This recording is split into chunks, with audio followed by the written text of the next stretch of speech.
Salam semua dan selamat bagi Jemaat BM Musjaya. Apa kabar semua bersama keluarga di rumah pada saat ini? Saya percaya dan sering kali doakan semua kita dalam keadaan sehat serta dalam perlindungan kasih Yesus Kristus.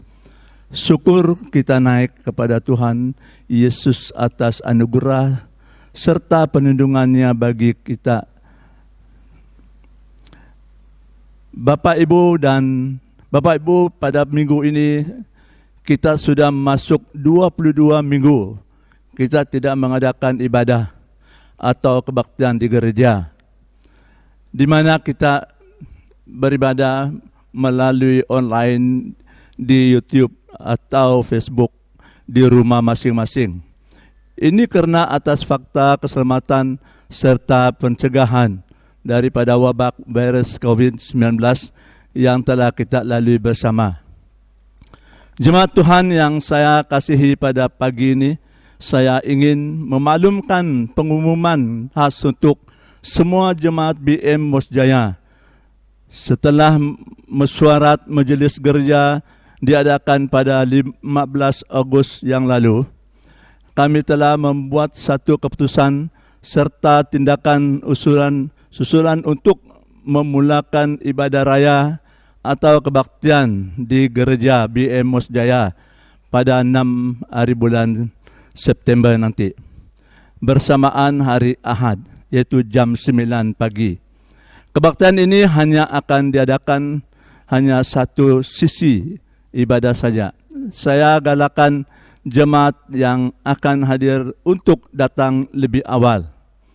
Untuk makluman awal, kehadiran dalam sisi kebaktian yang akan kita mulaikan adalah terhad kepada 106 orang jemaat saja, mengikut pematuhan tempat duduk atau jarak 1 meter di antara satu dengan yang lain.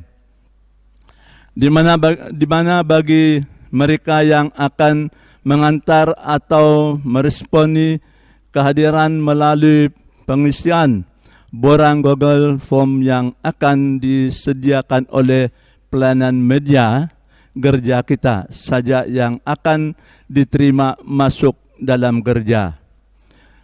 Bapak Ibu, kehadiran jemaat juga akan dinilai dari segi pematuhan SOP yang telah ditetapkan oleh pihak kerjaan dan Unifor seperti berikut. 1. Pastikan jemaat sehat tubuh badan. Jemaat yang kurang sehat seperti demam, sesak napas, selsema, batuk tidak dibenarkan atau tidak digalakkanlah untuk datang. Yang ketiga, umur yaitu 13 tahun sampai yang ke 69 tahun saja yang dapat hadir ke gereja. Bagi umur lebih 70 tahun, mereka yang ada tugas pelayanan saja dapat hadir. Pastikan dalam keadaan sihat juga. Pastikan menggunakan pelitup muka atau face mask.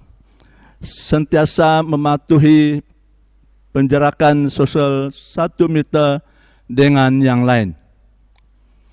Jemaat Tuhan, maklumat pemantuhan SOP yang sepenuhnya atau jika ada sebarang perubahan SOP akan dimaklumkan oleh pelayanan media gereja kita dari masa ke semasa. Mohon dukungan serta sokongan doa daripada semua jemaat BM Musjaya dalam rangka persiapan pembukaan gereja kita untuk kebaktian atau ibadah raya pada 6 September 2020 yang akan datang ini. Sekarang, sebarang pertanyaan berkenaan pembukaan kebaktian di gereja, kita boleh merujuk kepada kami sebagai pastor dan barisan Majelis Gereja BM Musjaya. Harapan serta doa saya agar semua persiapan dalam pimpinan serta penyertaan Tuhan Yesus.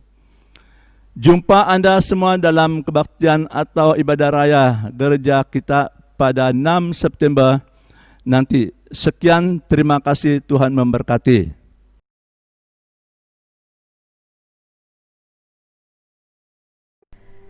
Shalom dan salam sejahtera kepada semua warga BM Morse Jaya.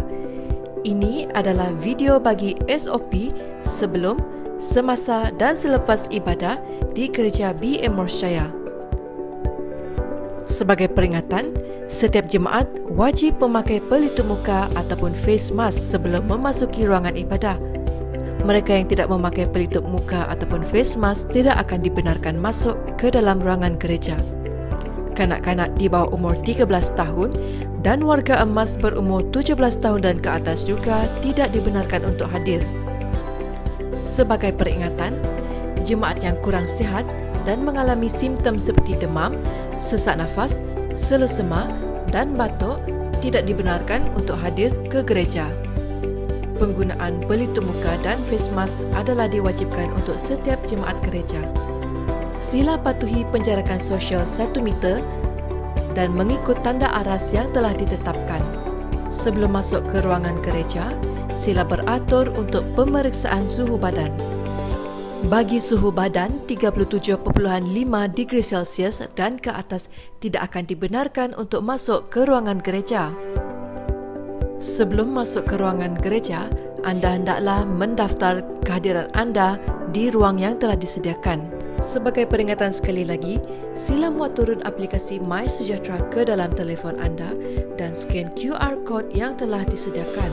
Sebaik sahaja anda mengimbas QR code anda, sila tunjukkan kepada para pendaftar. Anda juga hendaklah membasuh tangan anda menggunakan hand sanitizer sebelum memasuki ruangan ibadah. Sebagai peringatan, berjabat tangan ataupun bersentuhan adalah tidak dibenarkan. Usher akan memimpin anda ke tempat duduk yang telah disediakan. Sila pastikan anda isi tempat duduk di ruangan hadapan terlebih dahulu. Memilih untuk duduk di tempat lain adalah tidak digalakkan. Sila patuhi penjarakan sosial sepanjang 1 meter sepanjang ibadah dijalankan. Seterusnya, sebaik sahaja selesai ibadah, sila keluar mengikut urutan yang telah disediakan. Bermula dengan barisan belakang dan diikuti dengan barisan ke hadapan. Diingatkan juga untuk melakukan penjarakan sosial 1 meter.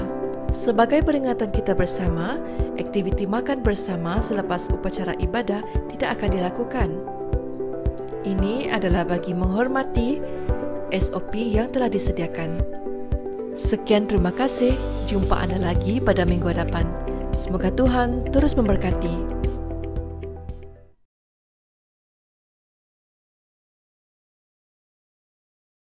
Shalom dan salam sejahtera kepada semua warga BM Morse Jaya.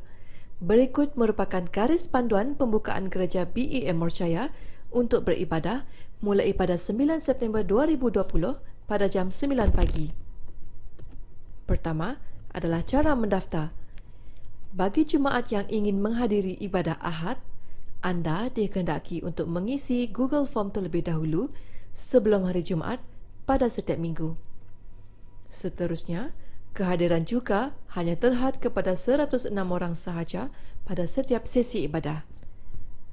Tempat duduk dalam ruangan ibadah juga adalah tertakluk kepada first come first serve dan tidak menerima sebarang tempahan khas. Jemaat yang tidak mengisi Google Form tidak akan dibenarkan masuk ke dalam gereja semasa sesi ibadah. Umur juga adalah terhad kepada 13 tahun hingga 69 tahun sahaja.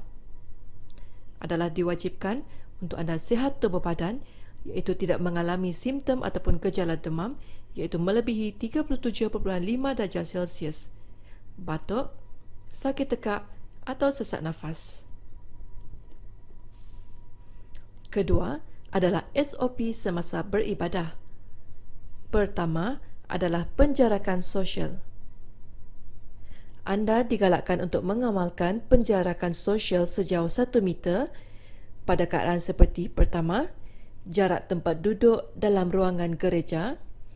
Kedua, semasa ber atau masuk ke dalam ruangan gereja. Ketiga, semasa menunggu ke tandas. Dan keempat, di sinki air. Kedua adalah penggunaan face mask ataupun pelitup muka. Jemaat adalah digalakkan menggunakan face mask ataupun pelitup muka semasa menghadiri ibadah raya. Ketiga adalah hand sanitizer.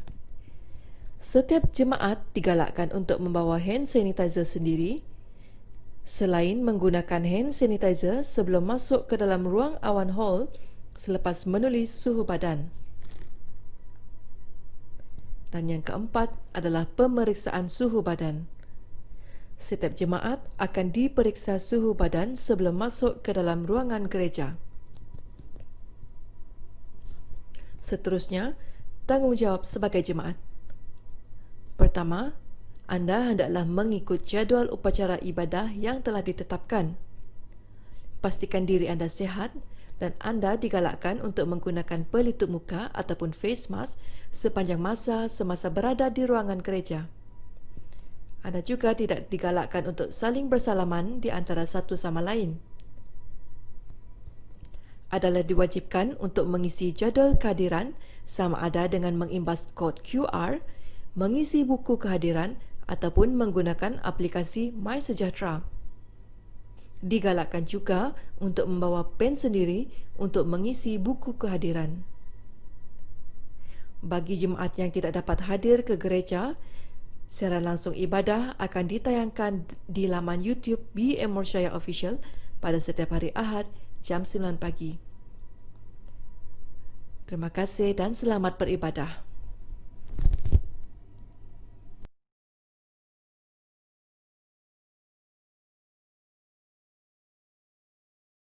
Oke, shalom dan selamat pagi diucapkan bagi kita yang bersama beribadah dalam kebaktian online kita di YouTube.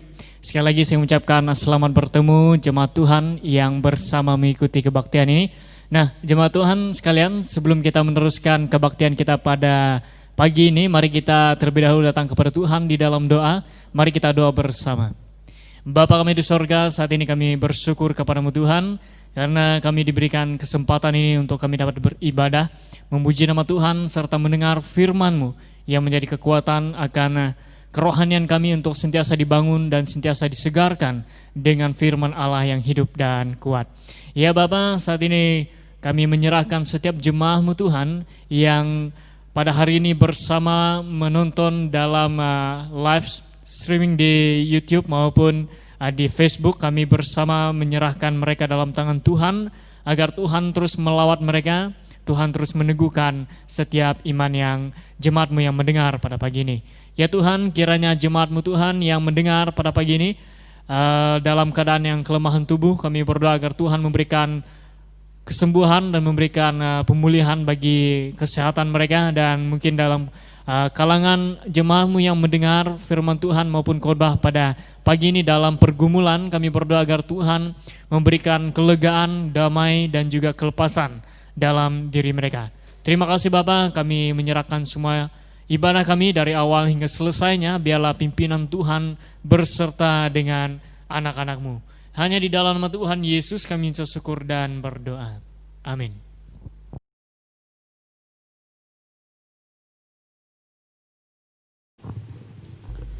Selamat pagi semua jemaat Tuhan. Mari saya mengajak semua jemaat untuk bangkit berdiri dimanapun kita berada pada saat ini. Pada hari ini kita bersyukur atas kasih-Nya, walaupun kita bertemu di media sosial. Pada pagi ini yang indah ini, mari kita terus bersemangat untuk memuji dan menyembah Tuhan bersama keluarga kita. Mari kita menaikkan penyembahan ini.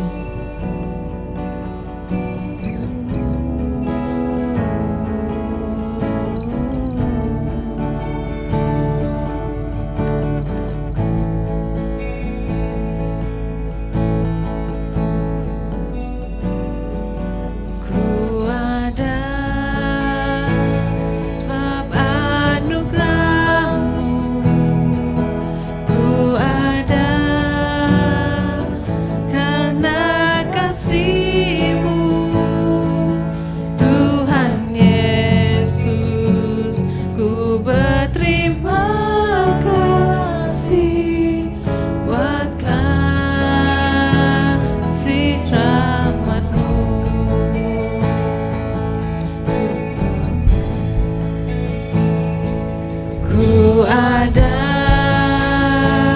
sebab anugerah-Mu ku ada,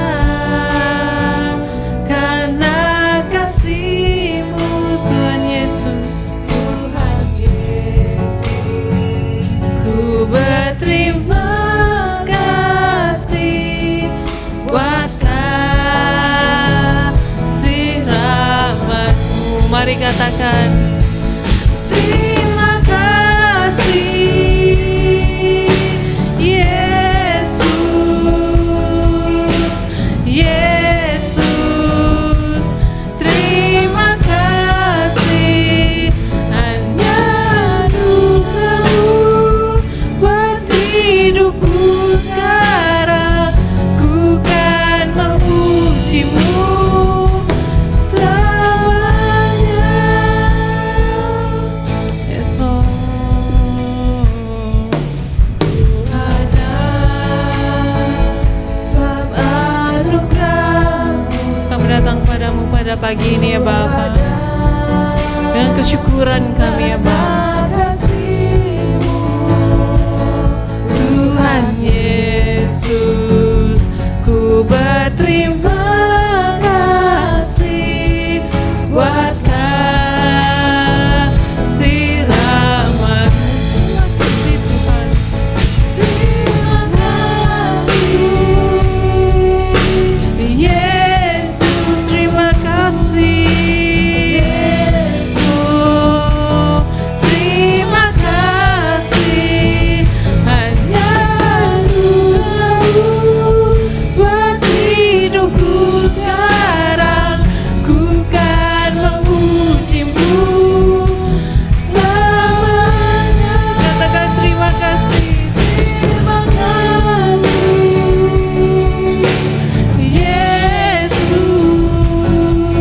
Oh Yesus, terima kasih, hanya anugerah-Mu buat hidupku sekarang. Ku kan memuji-Mu selamanya. Ku kan memuji-Mu selamanya. Ku kan memuji-Mu selamanya. Oh Jesus, kami ingin memuji-Mu Lord. Biar kami memuji-Mu Tuhan pada pagi ini ya Lord. Yes Lord, ini kami ya Tuhan.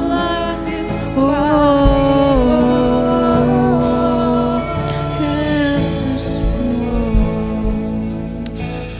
Ya Bapa, pada pagi ini Bapa, kami ingin benar-benar memuji dan menyembah Engkau di tempat ini, dimanapun kami berada ya Bapa.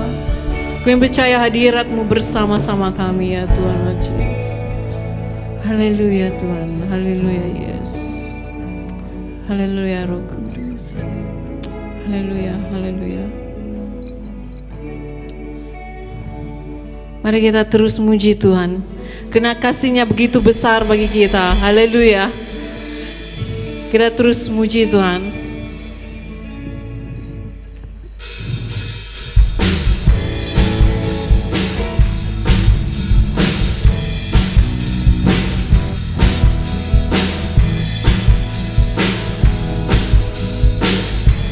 Mari katakan, Allah itu baik.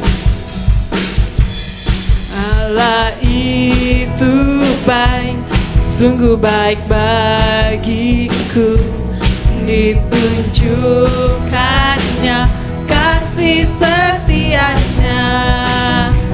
Dia menyediakan yang ku perlukan, menyatakan kebaikan, menyatakan kebaikan, menyatakan kebaikannya padaku. Kasih setianya, kasih setianya tak pernah berubah. Dulu, sekarang, dan selamanya.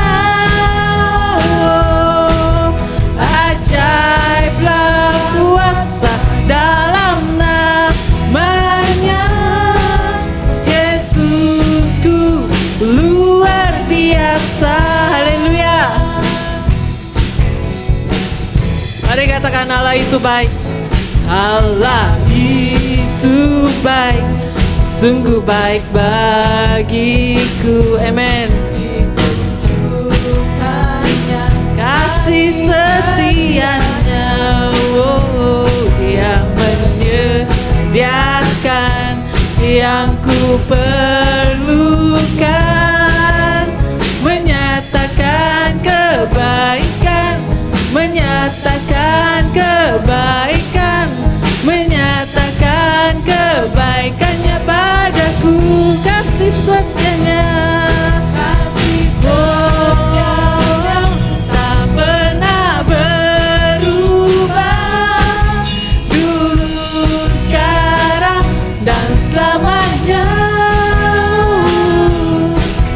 Ajaiblah kuasa dalam namanya. Yesusku luar biasa. Mari katakan, oh kasih setianya tak pernah berubah, dulu, sekarang, dan selamanya. Ajaiblah kuasa dalam namanya. Yesusku luar biasa. Haleluya. Oh Yesusku luar biasa. Mari katakan sekali lagi, Yesusku luar biasa.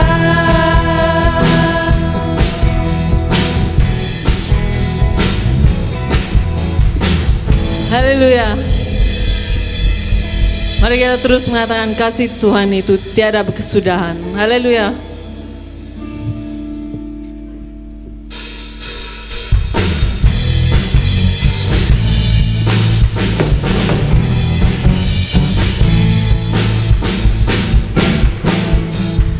Kasih Allah tak berkesudahan, selalu baru setiap pagi. Rahmatnya pun tak pernah berakhir seumur hidupku. Katakan, kasih Allah tak berkesudahan, selalu baru setiap pagi. Rahmatnya pun tak pernah berakhir seumur hidupku. Dengan sukacitaku yang menari, dengan sorak-sorai memuji, ku naikkan pujian, haleluya, nyanyi bagi Dia Sang Raja, nyanyi bagi Dia Sang Raja. Kasih Allah tak berkesudahan, selalu baru setiap pagi. Rahmatnya pun tak pernah berakhir seumur hidupku. Dengan sukacitaku menari, dengan sorak-sorai memuji, ku naikkan pujian, haleluya, nyanyi bagi Dia Sang Raja, nyanyi bagi Dia Sang Raja. Dengan sukacitaku menari, dengan sorak-sorai memuji, ku naikkan pujian, haleluya, nyanyi bagi Dia Sang Raja. Katakan, nyanyi bagi Dia Sang Raja, nyanyi bagi Dia Sang Raja selamanya. Haleluya, beri sorak-sorai bagi Tuhan kita.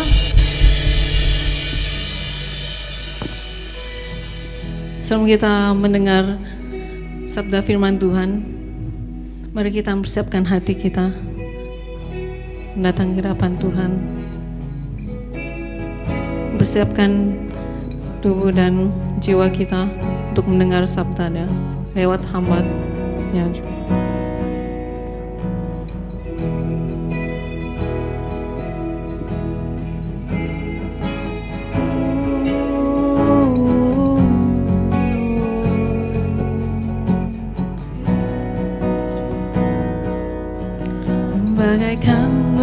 bencana, siap dibentuk. Inilah hidupku di tanganmu, dengan urapan kuasa Rohmu, ku dibaharui selalu. Jadikan ku Allah dalam rumahmu, inilah hidupku di tanganmu. Bentuklah turut kehendakmu, pakailah sesuai rencanamu. Ku mau seperti-Mu Yesus, disempurnakan selalu dalam setiap jalanku, memuliakan nama-Mu.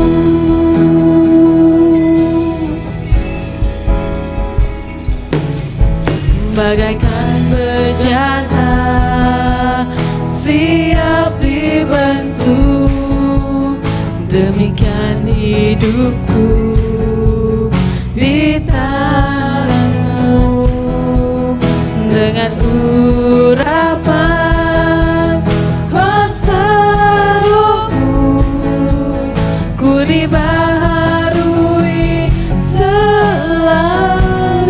Jadikan kami alat-Mu ya Bapa. Jadikan ku alat dalam rumah-Mu, inilah hidupku, inilah hidupku di tanganmu.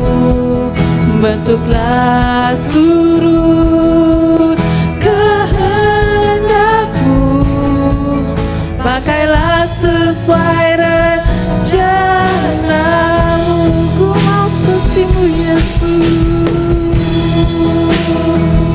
mau seperti-Mu Yesus, disempurnakan selalu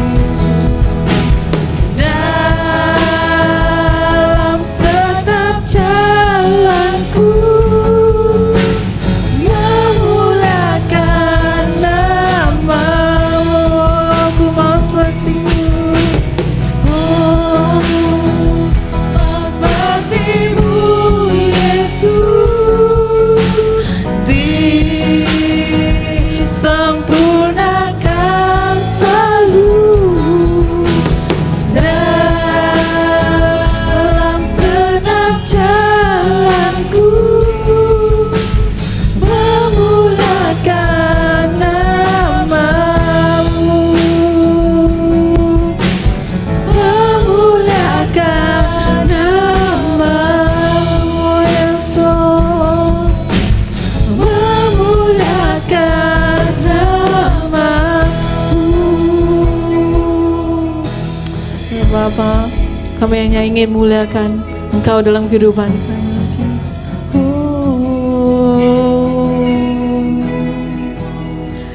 Jadikan kami bencana-Mu ya Tuhan. Yes Lord. Haleluya. Terima kasih Tuhan. Ini adalah semua pujian penyembahan kami Bapa, dari hati kami yang terdalam. Kami serahkan di hadapan Engkau.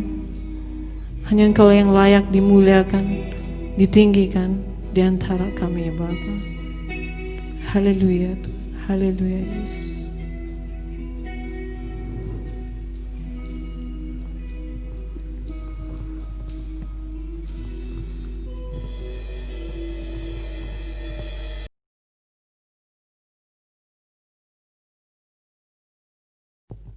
Oke, shalom jemaat Tuhan dan selamat pagi saya ucapkan bagi Anda semua yang menonton secara online di YouTube saat ini, dan di mana juga Anda menonton kebaktian kita pada hari ini. Saya berdoakan agar Tuhan terus memelihara Anda, Tuhan terus melawat pribadi Anda, dan semoga daripada firman Tuhan dan pujian penyembahan yang telah dinyanyikan itu menjadi sebuah kekuatan dan pertumbuhan bagi iman saudara dan saudari sekalian. Nah, sebelum kita meneruskan dalam firman Tuhan, mari kita terlebih dahulu datang kepada Tuhan di dalam doa, dan saya pimpin kita di dalam doa. Bapa kami di sorga, sekali lagi kami bersyukur kepadamu Tuhan, sehingga saat ini kami dapat berkesempatan untuk mendengar firman Tuhan, untuk beribadah kepadamu, memuji dan meninggikan kebesaran nama Tuhan yang agung. Ya Tuhan, kami berdoa sepanjang penyampaian firman-Mu, berita firman-Mu disampaikan, biarlah Engkau terus mengurapi setiap anak-anak-Mu yang benar, di mana juga mereka berada, di mana juga mereka mendengar saat ini. Kami mohon agar Tuhan melawat mereka.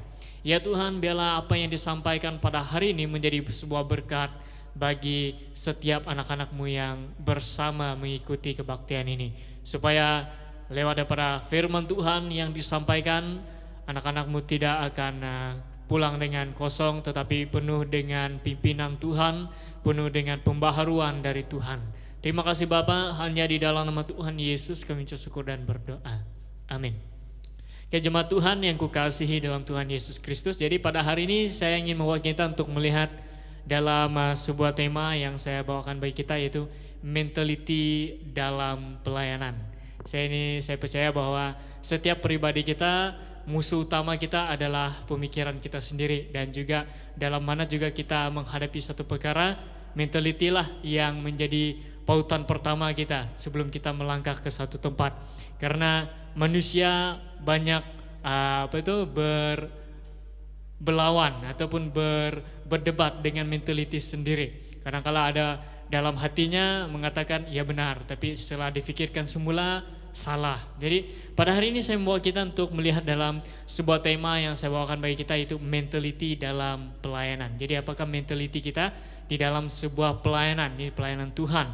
Jadi jemaat Tuhan, saya membawa kita untuk merenung bersama dalam firman Tuhan yang saya ambil dalam Lukas pasal yang ke-5. Saya membawa kita untuk melihat dalam firman Tuhan yang saya ambil dalam Lukas pasal yang ke-5 ayat 29 hingga 32. Saya membawa kita melihat dalam firman Tuhan, dan saya membaca untuk kita pada hari ini. Dalam Lukas pasal yang ke-5 ayat 29 hingga 32 tertulis, dan Lewi mengadakan suatu perjamuan besar, yaitu untuk dia di rumahnya, dan sejumlah besar pemungut cukai dan orang-orang lain turut makan bersama-sama dengan dia. Orang-orang Farisi dan ahli-ahli Taurat bersungut-sungut kepada murid-murid Yesus. Katanya, mengapa kamu makan dan minum bersama dengan pemungut cukai dan orang berdosa? Lalu jawab Yesus kepada mereka. Katanya, bukan orang sehat yang memerlukan tabib, tetapi orang sakit. Aku datang bukan untuk memanggil orang benar, tetapi orang berdosa, supaya mereka bertobat.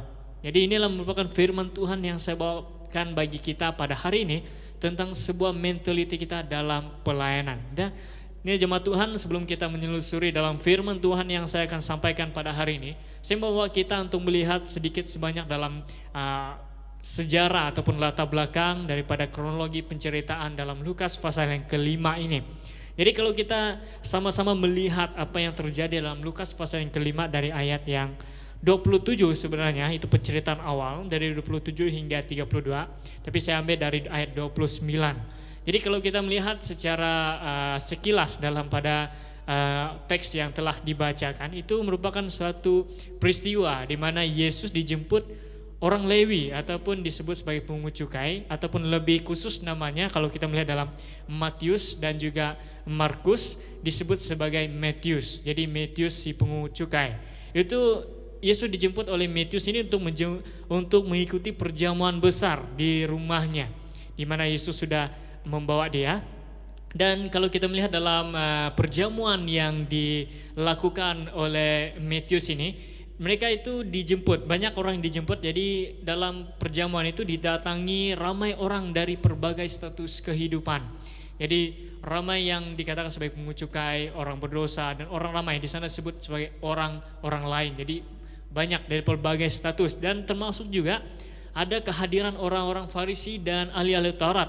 Karena mereka juga mau melihat Yesus. Jadi kalau kita melihat sana, ada buktinya kalau kita lihat dalam ayat 30, orang-orang Farisi dan ahli-ahli Taurat bersungut-sungut. Jadi waktu itu mereka juga berada di rumah si Matius. Nah, kalau kita melihat secara jauh lagi, nah kalau kita melihat di sini bahwa dalam penceritaan ini kita melihat bahwa Matius itu Yesus bertemu dengan Matius itu setelah dia bertemu dengan Simon Petrus dan juga saudara-saudaranya di Danau Galilea. Itu kalau kita melihat dalam Lukas pasal yang kelima pada awal, di mana Yesus masuk ke perahu si Petrus, dan setelah itu diajaknya Petrus menjadi penjala manusia, bukan penjala ikan lagi.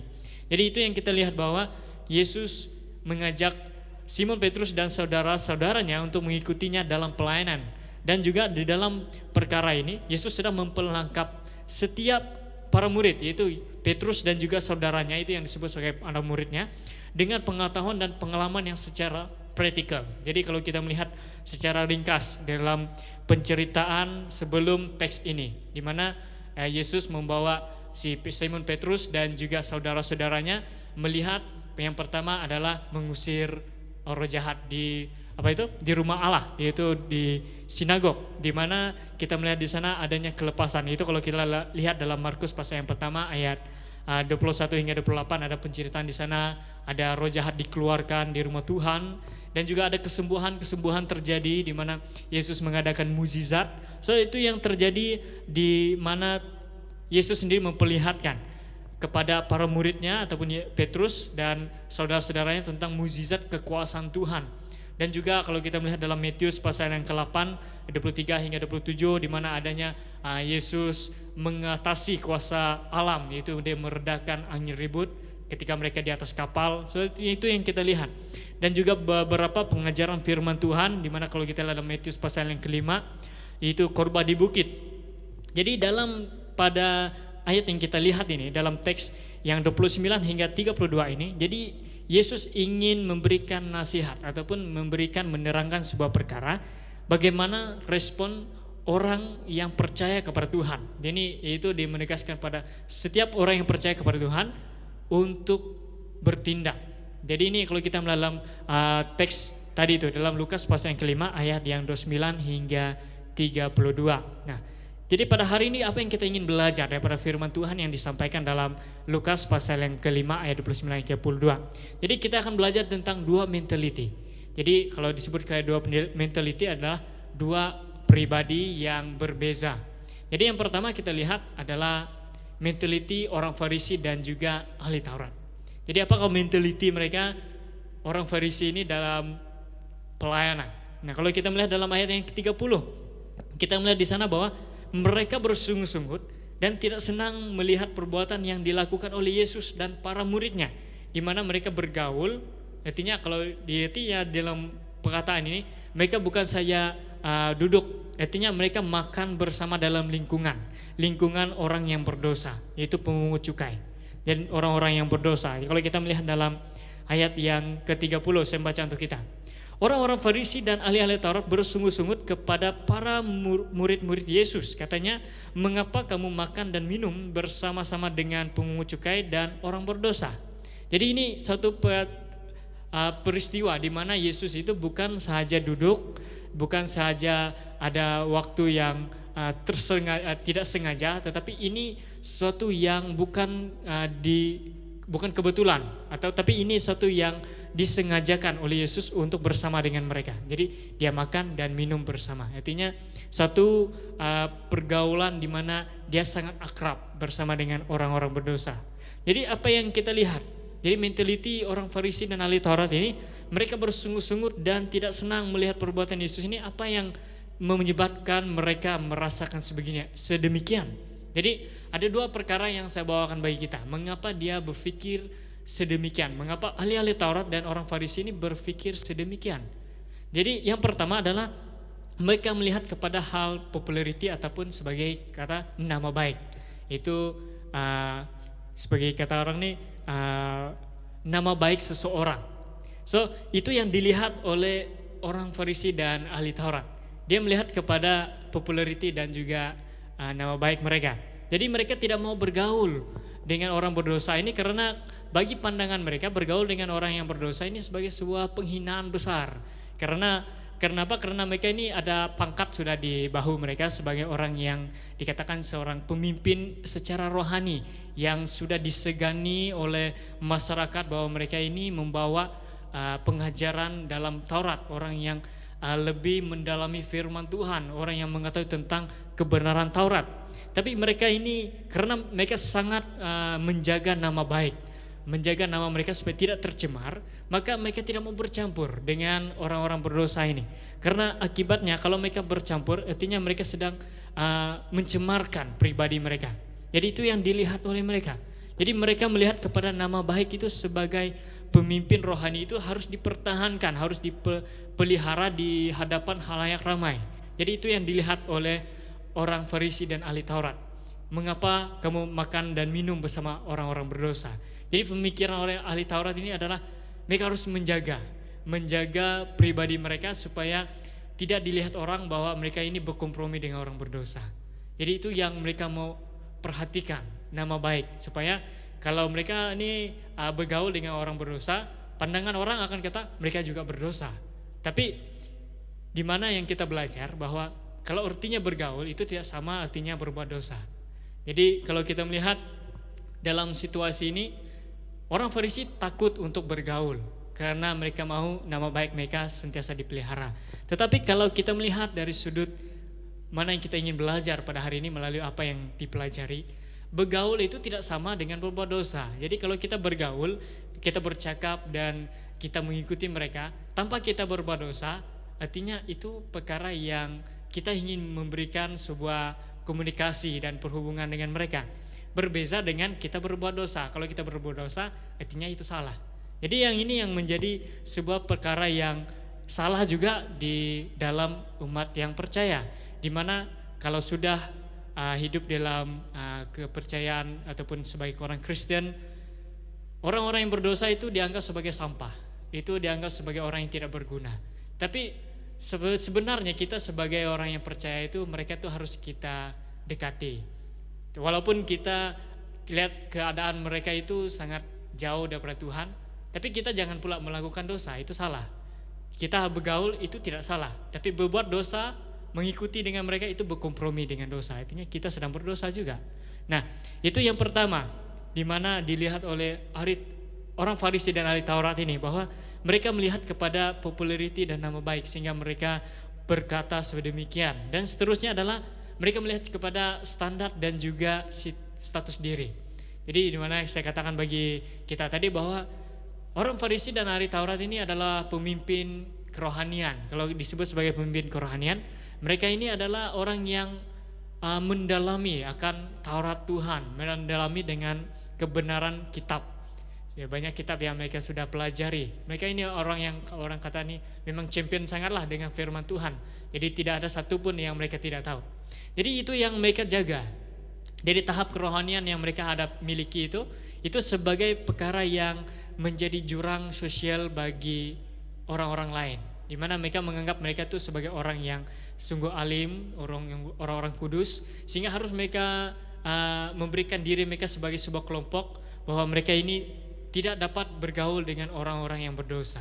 Nah, itu yang dilihat sebagai sombong rohani, di mana merasakan tidak layak untuk bergaul dengan orang-orang lain. Artinya dia menganggap bahwa kehidupan manusia itu ada status, di mana ada status orang berdosa, status orang sederhana, status orang alim dan kudus. Tapi kalau kita melihat sejujurnya di dalam firman Tuhan ataupun di mana kita sebagai orang percaya, manusia di mata Tuhan itu sama. Dia berdosa tetap juga umat yang diciptakan oleh Tuhan, manusia yang diciptakan oleh Tuhan. Artinya orang yang berdosa ini bukan karena dia diciptakan untuk berdosa, tetapi dia sendiri belum tahu tentang kebenaran firman Tuhan, sehingga dia mencari kebenaran, dan apa yang dilakukan adalah dengan kekuatannya sendiri, sehingga dia berdosa. Dia tidak tahu apa yang benar karena tidak ada yang menyampaikan bagi mereka. Nah, itu yang kita lihat bahwa mentaliti orang Farisi dan juga ahli-ahli Taurat ini melihat tentang orang-orang berdosa ini sebagai orang-orang yang tidak berguna dan juga orang-orang yang tidak memiliki sebuah pengharapan. Dan inilah mentaliti mereka, dan mereka tidak mau bergaul dengan mereka ini karena mereka harus menjaga diri mereka supaya tidak dipandang oleh masyarakat sebagai orang yang berkompromi dengan dosa, berkompromi dengan orang-orang yang tidak berguna. Nah, itu yang dilihat mereka, bukan melihat kepada pribadi yang harus mereka lakukan. Nah, ini yang kita lihat yang pertama tentang mentality orang Farisi dan ahli Taurat dalam pelayanan. Nah, kita beralih kepada bagaimana mentality Yesus Kristus melihat dalam sebuah pelayanan. Nah, kalau kita melihat situasi yang terjadi di dalam teks yang kita baca tadi, bahwa Yesus tidak menjauhkan diri mereka dari pemungut cukai dan juga orang-orang berdosa. Nah, yang kita lihat bagaimana Yesus berpikir. Jadi apa yang dilihat oleh Yesus? Kalau kita melihat bersama dalam ayat yang ke-31 dan juga ayat 32 mengatakan bahwa lalu jawab Yesus kepada mereka, katanya, bukan orang sehat yang memerlukan tabib, tetapi orang sakit. Aku datang bukan untuk memanggil orang benar, tetapi orang berdosa supaya mereka bertobat. So, apa yang kita lihat daripada pembacaan ini? Kita melihat bahwa apa yang dilihat oleh Yesus itu adalah jiwa. Jiwa setiap manusia yang perlu diselamatkan. Jiwa setiap manusia yang telah sesat dan memerlukan keselamatan. Nah, itu yang kita lihat bagaimana Yesus melihat kepada orang dalam sebuah pelayanan. Berbeza dengan orang Farisi dan ahli Taurat. Dari luaran seperti orang yang kudus, orang yang mengenal firman Tuhan, tetapi dalam hatinya berbeza. Tapi Yesus bergaul dengan orang berdosa walaupun dia tidak melakukan dosa karena dia melihat jiwa yang harus diselamatkan. Jadi ini kita lihat, Yesus melihat kepada jiwa-jiwa yang perlu diselamatkan dan orang yang perlu dipulihkan secara kerohanian. Nah, kalau kita melihat status kehidupan orang yang berdosa yang disebut sebagai pemungut cukai dan orang berdosa ini, mereka ini bukan saja tidak menerima keselamatan sebenarnya, tetapi mereka juga menerima tekanan daripada masyarakat dan juga para pemimpin-pemimpin yang dianggap sebagai pemimpin yang soleha ataupun pemimpin yang saleh. Jadi mereka ini menerima tekanan karena mereka ini sentiasa diberikan, dilontarkan kata-kata bahwa mereka ini tidak berguna, orang-orang yang tidak menerima keselamatan, orang-orang yang hidup seperti sampah masyarakat. So mereka ini bukan saja tidak mengalami keselamatan secara kerohanian, tetapi mereka juga mengalami tekanan juga. Jadi Yesus datang kepada mereka untuk memulihkan, bukan saja memberikan keselamatan dari sudut kerohanian, tapi juga memulihkan perasaan mereka yang sudah hancur sebenarnya, bahwa mereka ini sentiasa dicakap sebagai orang yang berdosa, ditekankan selalu. Jadi mereka ini sentiasa dalam depresi. Jadi Yesus datang untuk memberikan pemulihan bagi mereka ini, karena dia melihat bahwa itulah jiwa yang harus diselamatkan, bukan adalah orang yang sudah selamat dan terus diselamatkan lagi. Tetapi orang yang berdosa itulah yang dilihat Yesus sebagai perkara yang dia harus lakukan sebagai Allah, karena dia adalah Tuhan, di mana dia datang ke dunia untuk memberikan keselamatan bagi setiap manusia. Jadi melalui pemikirannya ini ataupun mentality Yesus dalam pelayanan ini, itu yang membuatkan dia bertindak sangat berani untuk mengabaikan apapun pandangan negatif, suara-suara sumbang daripada masyarakat tentang tindakannya. Dan juga dalam waktu sama dia memecahkan benteng pemisah daripada apa yang difikirkan oleh orang-orang Farisi dan ahli Taurat, di mana orang Farisi dan ahli Taurat itu datang bahwa mereka adalah orang yang berbeza, harus berbeza karena mereka ini orang kudus, mereka tidak boleh bercampur, nanti mereka juga berdosa. Tapi ini yang dilihat oleh Yesus, mereka harus memecahkan benteng itu, supaya dia lihat melalui pemecahan benteng mengatakan bahwa manusia itu sama taraf, sama status, cuma mereka ini tidak mengenal tentang kebenaran sehingga mereka berdosa. Itu harus dipecahkan supaya mereka dapat masuk ke dalam diri mereka untuk membawa mereka kembali. So itu yang kita lihat bagaimana Yesus bertindak dalam memberikan keselamatan. Dia tidak menyatakan dia orang yang benar, dia tidak mengatakan dia sebagai orang yang saleh, dia tidak menunjukkan dia orang yang berbeza. Dia bergaul sama dengan orang berdosa, tetapi dalam waktu sama dia memberikan teladan bagi orang-orang berdosa. Jadi mereka bergaul bersama dan dia melihat, orang melihat bagaimana pribadinya, dan orang melihat tentang sebuah perubahan. Jadi itulah bagaimana Yesus melihat, mentality Yesus dalam melihat dalam sebuah pelayanan. Dia bukan melihat kepada nama baik, bukan melihat kepada status kehidupan, tetapi dia melihat kepada jiwa yang harus diselamatkan. Nah, itu merupakan perbezaan dua pribadi dalam melihat kepada sebuah pelayanan yang dilakukan. Orang yang sama, situasi yang sama, dua mentality yang berbeza. Nah, itu yang kita lihat pada hari ini sebagai sebuah pengajaran kita sebagai umat percaya. Di manakah mentality kita dalam melihat pelayanan ataupun melihat situasi-situasi yang kita hadapi dalam sebuah pelayanan.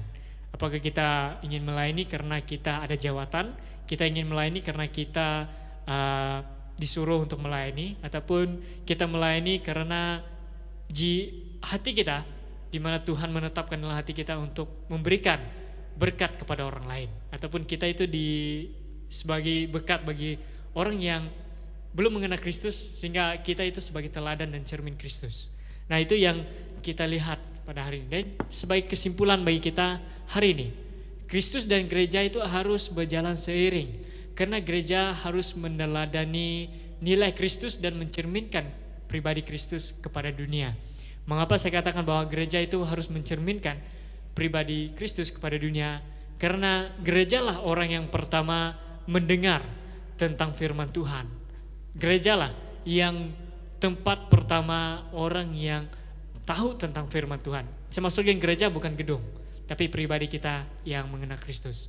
Kitalah menjadi cermin dan teladan bagi dunia, bagi orang yang tidak mengenal Tuhan. Dan ini merupakan satu amanat agung Tuhan bagi kita semua, bagi umat yang percaya, bahwa Injil untuk semua bangsa. Jadi diri kita itu sebagai platform di mana Injil itu harus diberitakan bagi orang lain. Nah, jemaat Tuhan yang saya kasih dalam Tuhan Yesus Kristus, firman Tuhan yang saya sampaikan sampai di sini, mari kita berdoa bersama. Bapa kami di surga, saat ini kami bersyukur kepadamu Tuhan, karena kami diberikan kesempatan ini untuk merenungkan firman Tuhan dan juga untuk mendengar sabda Tuhan yang menjadi dorongan dan panduan kehidupan kami melayani Engkau dan juga kehidupan kami ke depan untuk meneguhkan lagi kami sebagai umat yang percaya. Ya Tuhan, saat ini kami berdoa menyerahkan setiap jemaat-Mu Tuhan yang mendengar firman Tuhan pada pagi ini. Kami mohon agar Tuhan terus beserta dalam mereka. Jika Engkau ingin memimpin kehidupan mereka untuk lebih lagi taat dan lebih lagi mendalami akan firman-Mu dan juga kasih-Mu Tuhan, kami mohon biarlah Roh Allah terus memimpin mereka untuk lebih bersemangat dan bergiat, bukan saja untuk melayani tetapi lebih lagi untuk mendalami bagaimana mereka ingin melihat Engkau di dalam kehidupan mereka. Terima kasih Bapa karena kesempatan ini. Sekali lagi kami ingin mendoakan setiap jemaat-Mu, kira dalam waktu ini mereka dalam pergumulan hidup. Kami mohon agar Tuhan memberikan kedamaian dan kekuatan bagi diri mereka supaya mereka dapat menghadapinya dengan tenang, dengan terbuka, terus memandang kepada Tuhan. Jika saat ini ada dalam kalangan jemaat-Mu Tuhan dalam keadaan kelemahan tubuh, kami berdoa agar Tuhan memberikan kekuatan dan kesembuhan bagi diri mereka. Biarlah daripada kesembuhan yang mereka alami itu menjadi sebuah kesaksian betapa besarnya karya Tuhan di dalam diri mereka. Terima kasih Bapak karena kesempatan dan juga waktu yang Kau berikan untuk kami beribadah pada hari ini. Terima kasih Bapa, hanya di dalam nama Tuhan Yesus kami bersyukur dan berdoa. Amin. Oke, firman Tuhan disampaikan hanya di sini. Tuhan Yesus memberkati kita semua.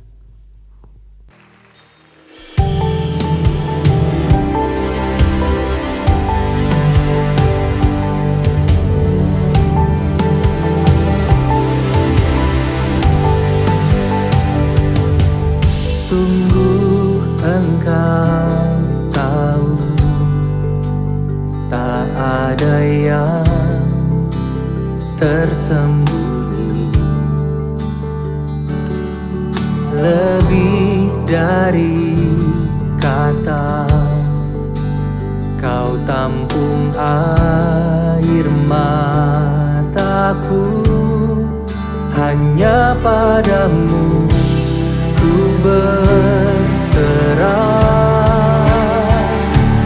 Kau Tuhan penolong di hidupku, kekuatanku hanyalah di dalam-Mu. Kau setia memulihkanku. Oh,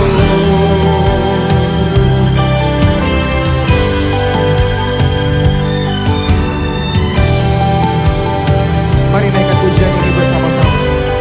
Katakan, sungguh Engkau tahu, tak ada yang tersembunyi, lebih dari kata,